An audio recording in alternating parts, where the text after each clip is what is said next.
নমস্কার বন্ধুরা, আনন্দপথের নতুন পর্বে আজ আপনাদের আবার স্বাগত জানাচ্ছি। আমরা নদিয়ার নবদ্বীপের শ্রী চৈতন্য মহাপ্রভুকে নিয়ে কয়েকটা দিন ধরে আলোচনা করে চলেছি। বেশ কয়েকটি পর্ব আমাদের এর আগেই পরিবেশিত হয়েছে, কিন্তু আজ আরেকটু অন্য কথা বলতে চাই। অবশ্যই চৈতন্যের কথা থাকবে তাতে, কিন্তু আরও একটু কথা বলা দরকার। তার কারণ মানুষের জীবন আমরা মানুষের বুদ্ধিতেই বিচার করতে পছন্দ করি। মানুষ অলৌকিক ক্ষমতার অধিকারী কিংবা মানুষ রূপে যাকে দেখছি তিনি আসলে ঈশ্বর, ভগবান কিংবা তাঁর প্রেরিত দূত, অবতার, এসব ঠিক বিশ্বাস আমরা অনেকেই করতে চাই না। আজগুবি, মিথ্যে, বাজে কথা, ফালতু কথা, অবৈজ্ঞানিক কথা ইত্যাদি কত কি আমরা বলে থাকি। তো একটু ব্যাপারটা আজকে এ সম্পর্কে একটু আলোচনা করব, কারণ এবার নিমাই সম্পর্কে যে আলোচনাগুলো আসছে সে আলোচনায় অদ্ভুত অলৌকিকত্বের প্রশ্ন চলে আসছেই। তার আগে এই কথাগুলো একটু আলোচনা করা যাক। দেখুন, 3 যুগের 3 মহাপুরুষকে আমাদের মনে রাখতেই হবে ভারতীয় বৈদিক ধর্ম বা সনাতন ধর্ম কিংবা হিন্দু ধর্মের আলোচনা প্রসঙ্গে। এর মধ্যে প্রথম আসেন শঙ্করাচার্য। শঙ্করাচার্য 9ম শতাব্দীতে আবির্ভূত হয়েছিলেন। শঙ্করাচার্য এক অদ্ভুত বালক ছিলেন। শৈশব থেকেই ভিন্ন জাতের চিন্তাশীল, আত্মমগ্ন এক শিশু হিসেবেই তিনি বড় হয়ে উঠেছিলেন এবং কৈশোর আরম্ভ হওয়া মাত্রই তিনি গৃহত্যাগ করেছিলেন। মায়ের অনুমতি নিয়ে চলে এসেছিলেন মধ্য ভারতে। ঠিক তাঁর গুরুকে তিনি খুঁজে বার করেছিলেন, সাধনা করেছিলেন, সিদ্ধি লাভ করেছিলেন। আচ্ছা, সেই সময় আমাদের দেশের অবস্থা কী রকম ছিল? সেই সময়ে বুদ্ধদেবের আবির্ভাবের প্রায় 1300 বছর কেটে গেছে। সুতরাং বুদ্ধদেব যে প্রভাব রেখে গিয়েছিলেন তা ক্রমশ ক্ষীণ হতে হতে বিদীর্ণ হয়েছে, এবং বিদীর্ণ নয়, বিকৃত হয়েছে চূড়ান্ত রকম। ঠিক সেই কারণেই বৌদ্ধ ধর্ম তখন আর সাধনার প্রকৃত মাধ্যম হিসেবে প্রকৃত ধর্মরূপে বর্তমান ছিল না। মানুষ কি করবে, কোন ধর্মপথ, কোন সাধনা, কোন মতের অনুশীলন করবে, এখানেই তারা বিভ্রান্ত ছিল। আর সেখানেই নতুন করে হিন্দু ধর্মকে জাগিয়ে তুলেছিলেন শঙ্করাচার্য। তিনি নিজে বৈদিক ধর্মানুসরণ করে সিদ্ধ তো হলেনই, যোগ সিদ্ধ হলেন। উপনিষদের তত্ত্বকে, উপনিষদের সাধনকে অবলম্বন করে। কিন্তু সেখানেই তিনি থেমে থাকেননি। তিনি সারা ভারতময় হিন্দু ধর্মের প্রচার করলেন। একেবারে হিমালয়ের চূড়ায়, হিমালয়ের পূব প্রান্তে, পশ্চিম প্রান্তে, ভারতের পূব প্রান্তে, পশ্চিম প্রান্তে বলাই ভালো, আর একেবারে দক্ষিণতম প্রান্তে তিনি 4টি প্রধান কেন্দ্র স্থাপন করলেন হিন্দু ধর্মের।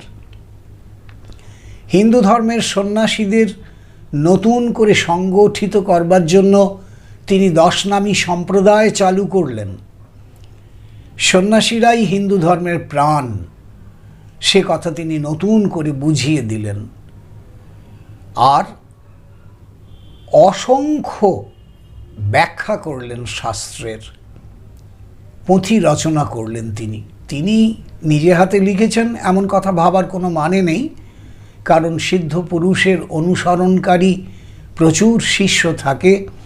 তিনি বলেছেন, শিষ্যরাই হয়তো সেসব লিখেছে, কিন্তু তাঁরই তো রচনা, তাঁরই বলা কথা। অসংখ্য সাংকর ভাষ্য আমরা পেয়েছি, যেগুলো আজও পাওয়া যায়।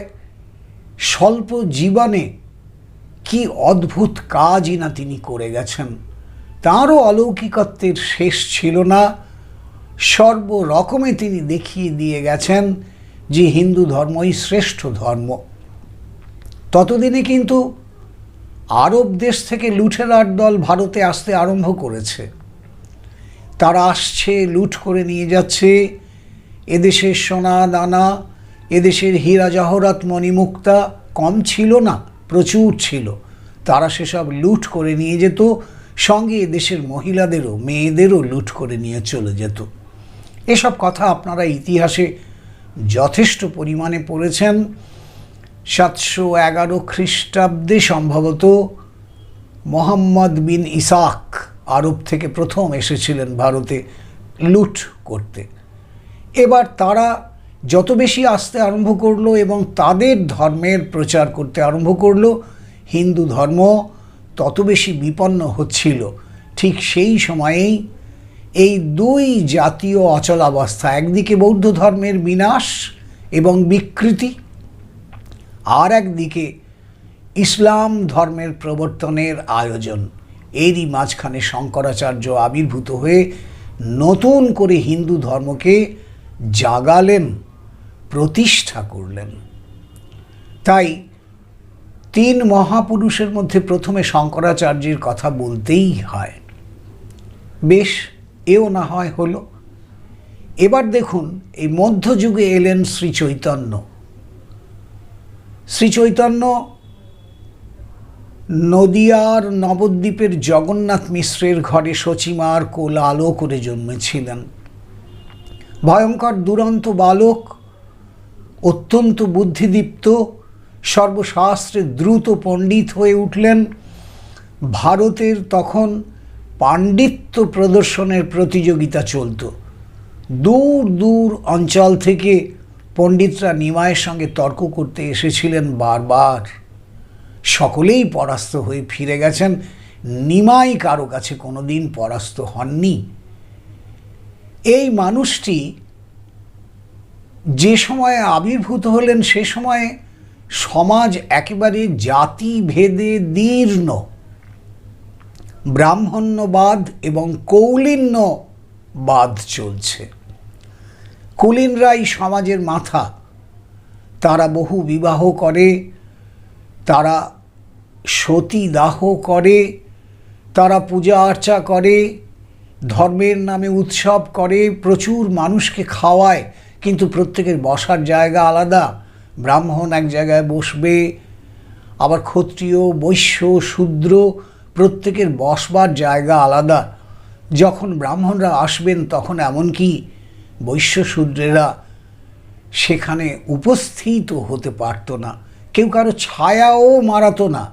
এই রকম এক কুসংস্কারে পরিপূর্ণ, জাতিভেদে দীর্ণ বৌদ্ধ ধর্ম মিটমিট করে কোথাও কোথাও জ্বলছে, আর চতুর্দিকে শাক্ত ধর্মের প্রচার, শক্তির উপাসনা চলছে চতুর্দিকে।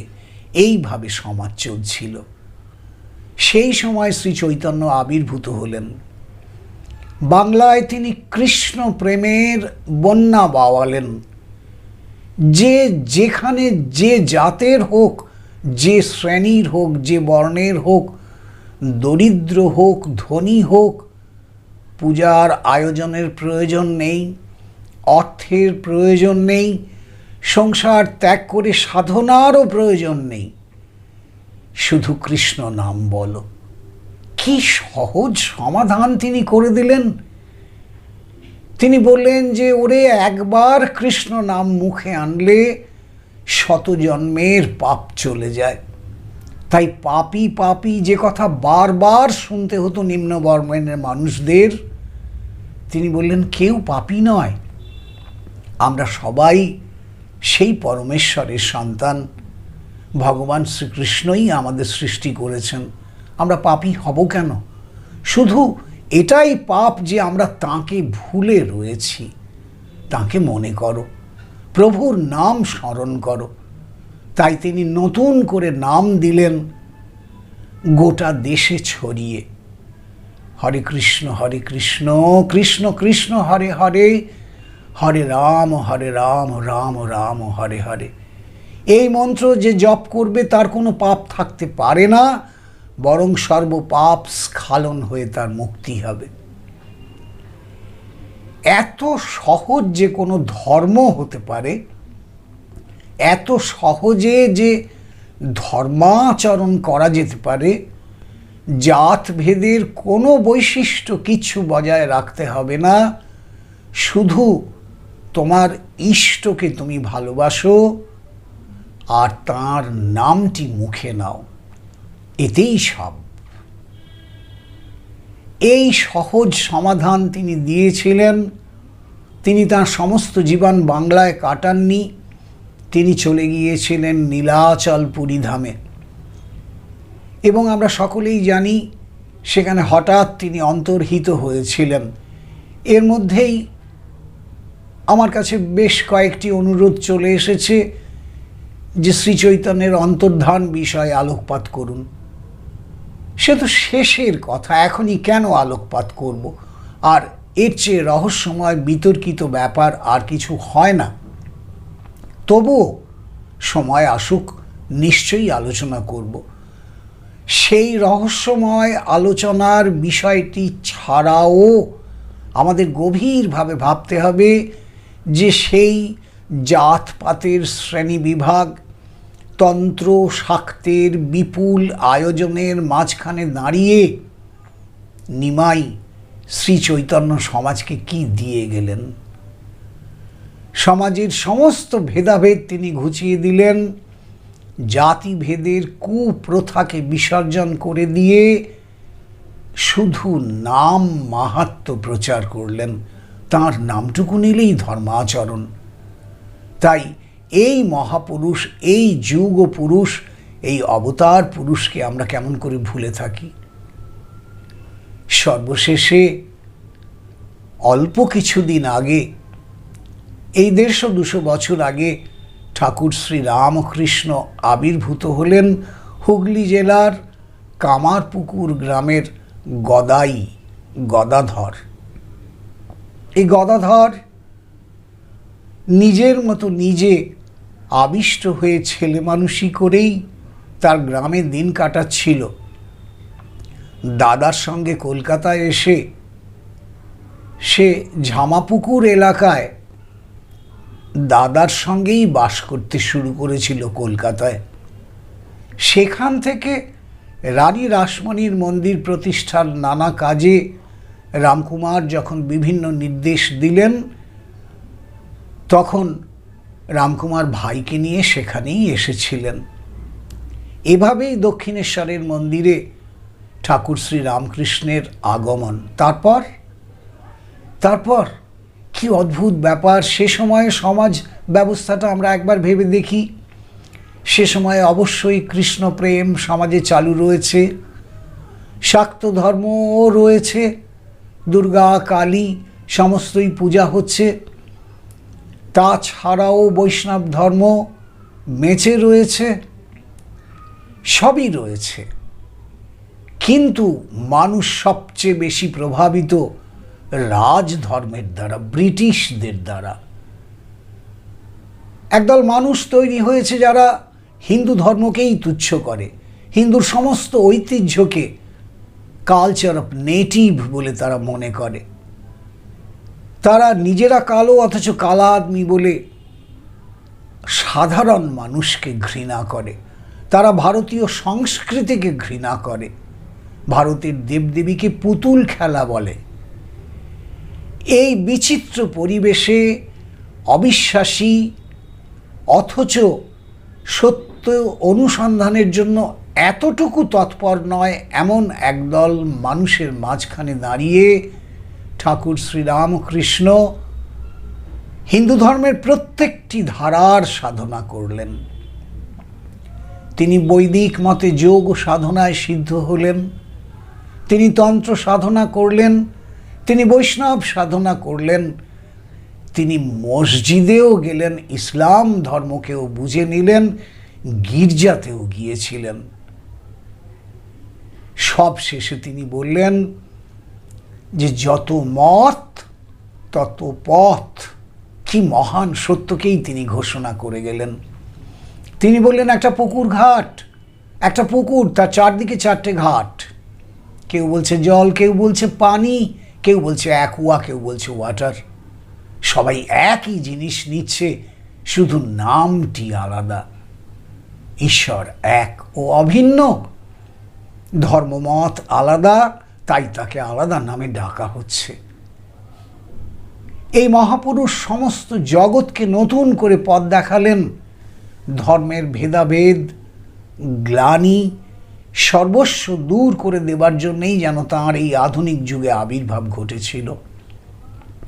তিনি স্পষ্টতই এ কথা বলে গিয়েছিলেন যে জীবই সবচেয়ে বড়, মানুষই সবচেয়ে বড়, ভক্তই সবচেয়ে বড়। তাকেই একটু পরিবর্তন করে স্বামী বিবেকানন্দ বলেছিলেন শিব জ্ঞানে জীব সেবা। তো কাজেই মানুষ সবচেয়ে বড় তো বটেই। তিনি বলেছিলেন মানুষ কি কম গা, তাঁর ভাষায়। গ্রাম্য ভাষা বলতেন তো তিনি, না মানুষ কম নয়, মানুষের মধ্যে অনন্ত সম্ভাবনা লুকিয়ে রয়েছে, শুধু সে জানে না সে কি। তাকে তিনি সেটুকু জানিয়ে দেবার জন্যই সমস্ত কথা বলে গিয়েছেন। এইভাবে হিন্দু ধর্মের পুনঃপ্রতিষ্ঠা করলেন।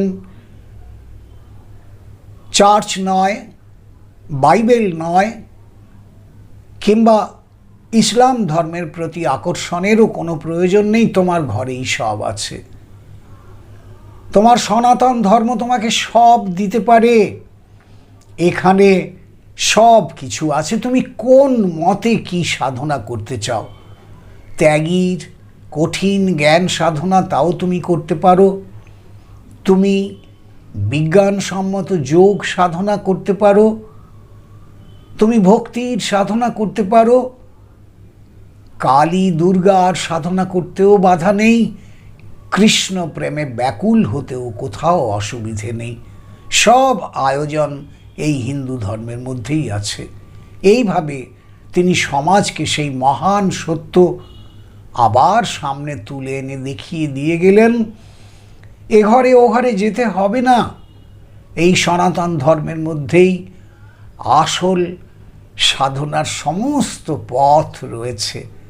শুধু আমার পছন্দ মতো পথটি আমি খুঁজে নিলেই হয়। বন্ধু, এই 3 যুগ পুরুষকে আমাদের ভোলা উচিত নয়। আমরা যদি সত্যি ধর্ম নিয়ে চিন্তা করতে চাই, আলোচনা করতে চাই, তাহলে অবশ্যই আমাদের এই 3 যুগ পুরুষকে মনে রাখতেই হবে। শঙ্করাচার্য, শ্রী চৈতন্য এবং ঠাকুর শ্রীরামকৃষ্ণ, এই 3 জনকে নিয়ে আমরা যত গভীরভাবে ভাবব, পড়ব, জানব, ততই আমাদের ধর্মচেতনা গভীর হবে। আগামী পর্বে আবার শ্রী চৈতন্যের কথা নিয়েই আমরা আসব। আপনাদের সকলকে ধন্যবাদ এবং নমস্কার জানিয়ে আজকের মতো বক্তব্য শেষ করলাম।